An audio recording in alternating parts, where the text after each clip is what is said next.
Si vous êtes amateur de l'univers de Game of Thrones, House of the Dragon et de toutes ces choses qui ont été écrites par George R. R. Martin, vous avez peut-être entendu parler d'un nouveau spin-off en série qui arrivera très prochainement qui s'appelle The Hedge Knight, ou plutôt A Knight of the Seven Kingdoms, ou plutôt en français, un chevalier des sept royaumes, le chevalier errant, une nouvelle série dont certains n'ont pas encore trop entendu parler, donc je vous propose de vous faire une vidéo de présentation, une espèce de mini-guide avant la sortie. Première question évidemment, mais qu'est-ce que c'est que cette série? Officiellement appelée A Knight of the Seven Kingdoms, cette série live-action doit adapter une collection de 3 nouvelles écrites par George R. R. Martin dans l'univers du Trône de Fer.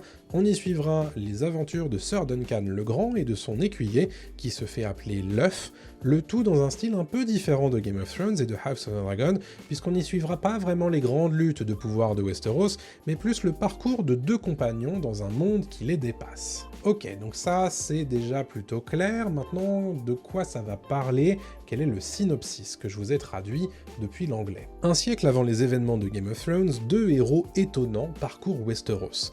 Un jeune chevalier naïf et courageux, Sir Duncan le Grand, et son petit écuyer, l'œuf, situé dans une période où la dynastie Targaryen détient toujours le trône de fer et la mémoire du dernier dragon ne s'est pas encore éteinte, de grandes destinées de puissants ennemis et des exploits passionnants attendent ses amis improbables et incomparables. Alors pour être précis, la première saison adaptera la première nouvelle intitulée Le Chevalier Errant. On y découvrira donc le personnage de Sir Duncan le Grand, un chevalier qui erre sur les routes de Westeros en quête de gloire, et sur le chemin d'un grand tournoi ayant lieu à Sandregate ou Ashford en anglais, ce jeune homme d'environ 17 ans fera la rencontre d'un jeune homme qui se fait appeler l'œuf et qui insistera pour devenir son écuyer. Arrivés au tournoi, ils seront vite embarqués dans une bataille pour la gloire, mais aussi pour des enjeux qui les dépassent et de loin, avec la présence de nombreux membres de la famille royale Targaryen qui règnent encore à cette époque-là à Westeros. Alors pour les plus curieux d'entre vous, je vous conseille évidemment la lecture de cette compilation de nouvelles. Alors c'est paru notamment chez J'ai lu, mais aussi chez Pygmalion en version française. Personnellement, je vous en conseille la lecture, parce que ça se lit super bien et ça donne envie non seulement de lire les autres nouvelles, mais aussi de voir l'adaptation. Il y a une question évidemment qui se pose souvent, c'est quand est-ce que ça se situe par rapport à la chronologie entre Game of Thrones et House of the Dragon? Eh bien, information importante, la série A Knight of the Seven Kingdoms se déroule entre Game of Thrones et House of the Dragon, et pour être précis, la série doit se dérouler 89 ans avant le début de Game of Thrones et 77 ans après le season final de House of the Dragon, saison 1. Ok, tout ça c'est très bien, ça donne plutôt l'eau à la bouche, mais quand est-ce qu'on va pouvoir voir ça? La date de diffusion, est-ce qu'elle est déjà connue? Eh bien oui. Début août 2024, HBO a dévoilé un teaser de ses futures séries à venir, ce qui nous a permis de découvrir la date officielle pour A Knight of the Seven Kingdoms 2025, sans plus de précision. A noter qu'on avait précédemment lu Casey Bloys, patron de HBO, parler de la fin de l'année 2025. Ok, tout ça c'est très cool. Est-ce que c'est une mini-série où on aura du coup qu'une seule saison, ou est-ce qu'on va avoir plusieurs saisons pour A Knight of the Seven Kingdoms? À l'heure actuelle, seule la première saison de Knight of the Seven Kingdoms a été commandée, et on imagine que HBO attendra au moins les premiers retours critiques, voire d'audience, pour renouveler ou non la série. Sachez cependant qu'il y a la matière pour plusieurs saisons. Francesca Orsi, chef de la production dramatique des séries HBO, en a déjà parlé. Dans l'idéal, la série serait diffusée d'une année sur l'autre et serait composée de 3 saisons, qui représenterait les 3 nouvelles que George a écrites. Et pour le moment, il y a bien 3 nouvelles compilées dans un recueil qui s'intitule Chronique du Chevalier Errant en France, mais George R. R. Martin a déjà annoncé sur son blog son intention d'écrire d'autres nouvelles au sujet de Duncan et l'œuf. Ok, tout ça c'est très cool, est-ce qu'on va avoir 10 épisodes ou est-ce qu'on va avoir un petit peu moins? Mais sachez qu'on a déjà cette information. La première nouvelle, intitulée Le Chevalier Errant, compte 130 pages, alors on peut difficilement s'imaginer qu'il faille plusieurs saisons pour l'adapter, et en effet, HBO a choisi un format plutôt court pour la saison 1 de Knight of the Seven Kingdoms, qui s'étendra sur 6 épisodes. Un bon choix, si vous voulez mon avis, il n'était vraiment pas la peine de délayer l'histoire dans une dizaine d'épisodes, et la première nouvelle, en tout cas, est plutôt assez directe. Ok, maintenant faisons le décryptage de ce teaser image par image. Alors il y a eu 6 secondes à décrypter, donc c'est plutôt rapide, mais il y a quand même pas mal d'informations qui ont été dévoilées dans ce premier teaser. Le teaser de quelques secondes dévoilé par HBO nous permet de nous rendre compte de l'ambiance recherchée par A Knight of the Seven Kingdoms. On y voit Sir Duncan, revêtu de son armure complète, sur son cheval, l'enceinte d'un château et une lourde porte fermée derrière lui. Il a le regard déterminé et s'apprête à poser son casque sur son crâne. On suppose donc qu'il s'apprête à combattre durant le tournoi de Sandregay ou Ashford, comme je vous le disais, et c'est probablement sans doute à la fin de la saison 1. On voit ensuite un homme affairé sur un livre avec une plume à la main qui demande son nom au chevalier. Il s'agit de Plummer, le régisseur de Sandregay, qui a pour objectif de déposer dans son registre tous les chevaliers participant au tournoi. On est ensuite témoin du premier plan avec l'œuf, que l'on voit ici face à un feu de camp, en train de faire cuire un poisson, de nuit, en bon écuyer qu'il est. C'est l'occasion effectivement de voir Dexter Solancel, donc l'interprète de ce jeune personnage, avec le crâne rasé, comme l'impose évidemment cette nouvelle. Arrive ensuite un plan d'un homme en train de répéter ses mouvements à l'épée, sous un arbre. Il ne me semble pas reconnaître Peter Claffey, donc je pense qu'il s'agit d'Arlan, de l'Arbre-sous, le chevalier avec qui Duncan parcourt Westeros. Vient après un plan de Duncan avec une belle épée qu'il brandit à bout de bras. Notez qu'il ne porte ici pas d'armure, ce qui semble signifier que le plan est pris avant le tournoi que l'on voit dans le début du teaser. Enfin, et c'est le dernier plan qu'on aura le droit de voir, on peut voir Duncan se battre à main nue dans ce qui semble être une arène pleine de boue face à un homme en armure noire.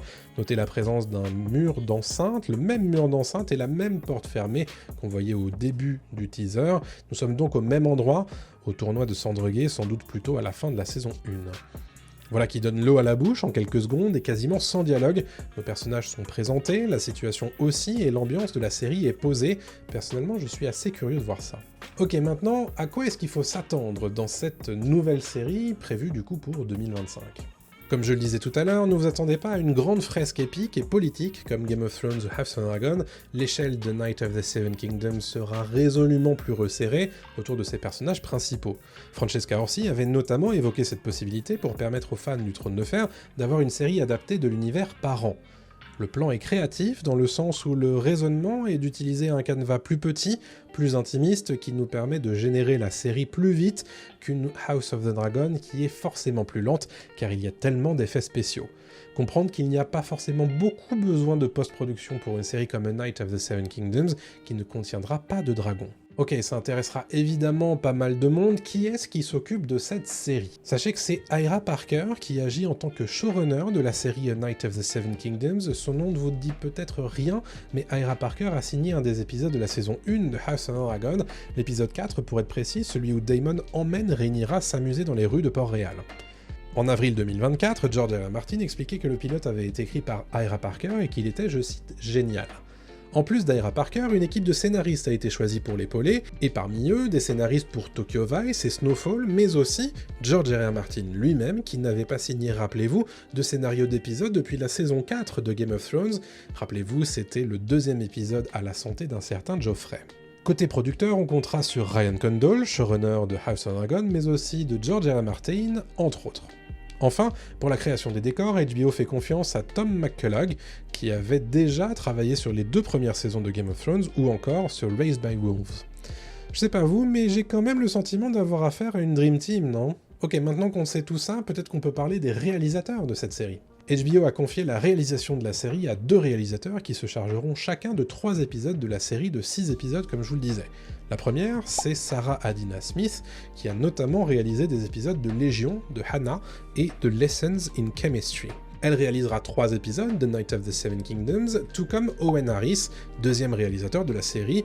On lui doit des épisodes de la série Misfits, mais surtout sans doute mon épisode préféré de la série Black Mirror, j'ai nommé San Junipero.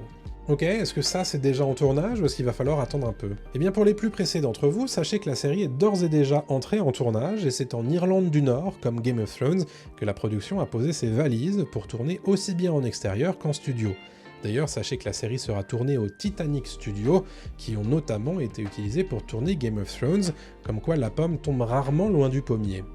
Notez que le tournage a débuté en juin et devrait se poursuivre pendant encore quelques mois. Enfin, on peut aussi parler du casting de cette série, puisque vu que le tournage a commencé, on sait d'ores et déjà qui joue quoi.